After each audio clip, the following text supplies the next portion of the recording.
नमस्कार दोस्तों।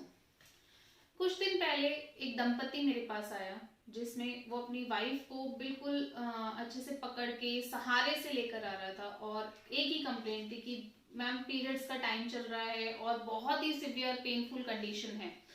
हमने उसे लिटाया और उसको ऑब्जर्व किया, उसको एक मात्रा बस्ती दिलाई। मात्रा बस्ती देने से नॉर्मली जो है वायु दोषा की वजह से पेन होता है, तो वो पेन काफी हद तक सबसाइड हो गया। फिर वो जो महिला थी उसको बुलाकर पूछा कि ये क्या कंडीशन है, तो उसने बताया कि उसको पिछले 10-12 महीने से हर बार मासिक धर्म के समय पर इतना ही बर्दाश्त के बाहर दर्द होता है और वो किसी पेन किलर से भी नहीं जाता है। कई बार उसे हॉस्पिटल में एडमिट होना होता है, बहुत ज्यादा वॉमिटिंग की जैसी कंडीशन रहती है। तो ये सब कंडीशन उसने हमें बताई और हमने उसको उसी के हिसाब से ट्रीट किया और that patient get cured in next 6 to 7 months। अब मैं आपसे पूछना चाहती हूँ, आपके हिसाब से ये परेशानी क्या परेशानी हो सकती है? दोस्तों, ये है एंडोमेट्रियोसिस का इशू, जिसे आयुर्वेदा में वायु दोषा के बेसिस पे हम ट्रीट करते हैं। तो क्या होता है ये एंडोमेट्रियोसिस, यही हम आज इस वीडियो में जानने की कोशिश करेंगे। एंडोमेट्रियोसिस समझाने से पहले मैं आपको एक नॉर्मल मेंस्ट्रुअल साइकिल का एक स्ट्रक्चर है वो आपको बताना चाहती हूँ कि नॉर्मल महिलाओं को पीरियड क्यों आते हैं हर महीने, वो जो महामारी होती है वो क्यों होती है। अगर हम नॉर्मल रिप्रोडक्टिव सिस्टम की बात करें महिलाओं की, तो ये हमारा एक रिप्रोडक्टिव सिस्टम रहता है। इस रिप्रोडक्टिव सिस्टम के 4 पार्ट्स हैं, 4 ऑर्गन्स हैं। This one is your uterus. Uterus जिसे हम गर्भाशय बोलते हैं, ये हमारी अंडरवेयर नलियां जिसे हम फेलोपियन ट्यूब्स बोलते हैं, ओवरीज जिसे हम अंडाशय भी बोलते हैं, और ये हमारा वेजाइना जिसे हम योनि मार्ग बोलते हैं। एवरी मंथ जब हमारी अंडाशय से अंडा यानी कि फीमेल एग रिलीज होता है, तो उसी के साथ साथ जो ईस्ट्रोजन हार्मोन रिलीज होता है, उससे ये बच्चेदानी की लाइनिंग जिसे झिल्ली भी बोलते हैं बच्चेदानी की, एंडोमेट्रियम, ये ग्रो होती है। और फिर अगर फर्टिलाइजेशन हो जाता है तो ये एंडोमेट्रियम रहती है, अदरवाइज ये महामारी के रूप में हर महीने योनि मार्ग के माध्यम से बाहर निकल जाती है। ये है एक नॉर्मल मेंस्ट्रुअल साइकिल। अब एंडोमेट्रियोसिस में क्या होता है?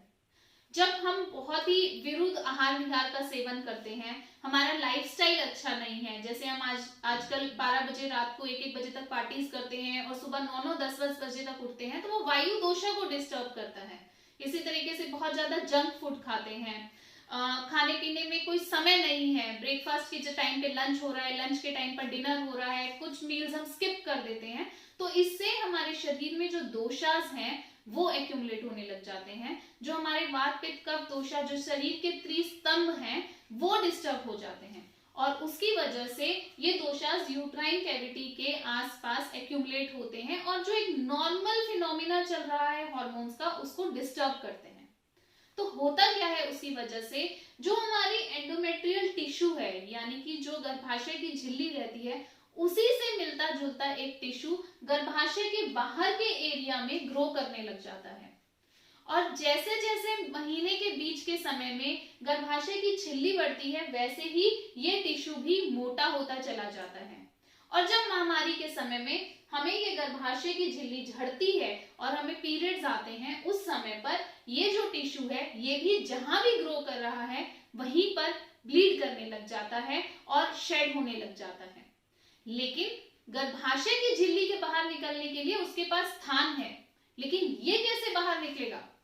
तो ये एक्यूमुलेट होने लग जाता है यूट्रस के आसपास के ऑर्गन्स में, वहीं पर ये ब्लड पड़ा रहता है और इसकी वजह से सारे ऑर्गन्स एक दूसरे से चिपकने लग जाते हैं।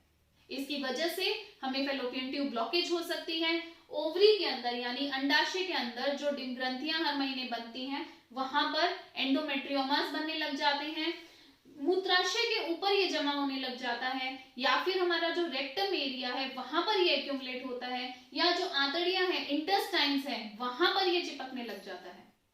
इस वजह से जब भी महामारी के समय में गर्भाशय में संकोच होता है पीरियड्स बाहर आने के लिए, ब्लड फ्लो आने के लिए, तो ये सब जगह पर सिवियर पेन होता है और यहाँ आसपास के सारे एरिया में सूजन आ जाती है। इसी कंडीशन को हम कहते हैं एंडोमेट्रियोसिस। इसके साइंस और सिम्टम्स क्या हैं? एंडोमेट्रियोसिस आपको है या नहीं, उसके लिए आपको देखना चाहिए महामारी के कुछ समय पहले या फिर महामारी के समय बहुत ही तीव्र वेदना होना, और वो वेदना आपके शरीर के सेंट्रलाइज एरिया में यानी कि लोअर एब्डोमेन में, वो भी सेंट्रलाइज एरिया में होना। अगर आपको ये एंडोमेट्रियोमा फॉर्म में अवेलेबल है आपकी बॉडी में, तो फिर वो आपका किसी एक पर्टिकुलर राइट साइड में या लेफ्ट साइड में सिवियर पेनफुल कंडीशन क्रिएट करता है। जब हम पुरुष और स्त्री संभोग करते हैं तब उस समय पर बहुत ज्यादा पेन होता है। महामारी के अलावा के दिनों में, बाकी के समय में भी बीच बीच में स्पॉटिंग जैसी कंडीशन हो सकती है। कुछ लोगों को बहुत सीवियर पेन होता है और ब्लीडिंग होती है, और कुछ लोगों को बहुत मिनिमल ब्लीडिंग होती है और वो ब्लीडिंग काला धब्बा जैसा जाता है या कचरा जैसा निकलता है। ये वो सिम्टम्स हैं जिसमें आप खुद को जज कर सकते हो। हम कैसे डायग्नोस्टिक टूल से पता करें कि हमें एंडोमेट्रियोसिस है या नहीं है? आप अल्ट्रासाउंड करवा सकते हैं।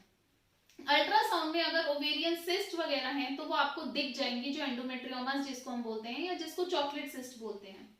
एंडोमेट्रियोसिस के ग्रेड भी काफी हद तक हमें एमआरआई के माध्यम से पता लग सकते हैं। अगर आपको ऐसी कोई भी दिक्कत है तो आपको डॉक्टर से संपर्क जरूर करना चाहिए। एंडोमेट्रियोसिस के ट्रीटमेंट में हमारे पास क्या है? आयुर्वेद। हमारा जो आयुर्वेद है वो हजारों वर्षों पूर्व जड़ी बूटियों का भरमार उसमें बताया गया है, और उसी में इस एंडोमेट्रियोसिस के ट्रीटमेंट के लिए पंचकर्मा और हर्बल मेडिसिन दोनों की कॉम्बिनेशन ट्रीटमेंट को यूज करने के लिए बताया गया है। हम आशा आयुर्वेदा सेंटर में एंडोमेट्रियोसिस को ट्रीट करने के लिए बस्ती चिकित्सा का प्रयोग करते हैं।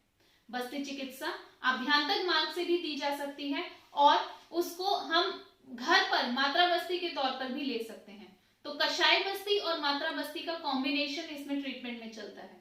साथ में जो पित्त और कफ दोषा डिस्टर्ब हुए हैं उसको बैलेंस आउट करने के लिए हम मेडिसिन भी देते हैं। तो इस तरीके से एंडोमेट्रियोसिस को हम पूरे तरीके से आयुर्वेदा से रिजॉल्व कर सकते हैं। कितना समय लग सकता है इस एंडोमेट्रियोसिस को ठीक होने में? आप मानकर चलिए कि 3 महीने से लेकर 1 साल तक का समय इसमें लग सकता है, परंतु जो पेनफुल कंडीशन है उसको रिजॉल्व होने में हार्डली 1 से 1.5 महीना लगता है। उसके बाद जो ये डीप टिश्यूज यूट्राइन ऑर्गन के बाहर के एरिया में बन गए हैं उसको रिजॉल्व होने में साल भर तक का समय लग सकता है।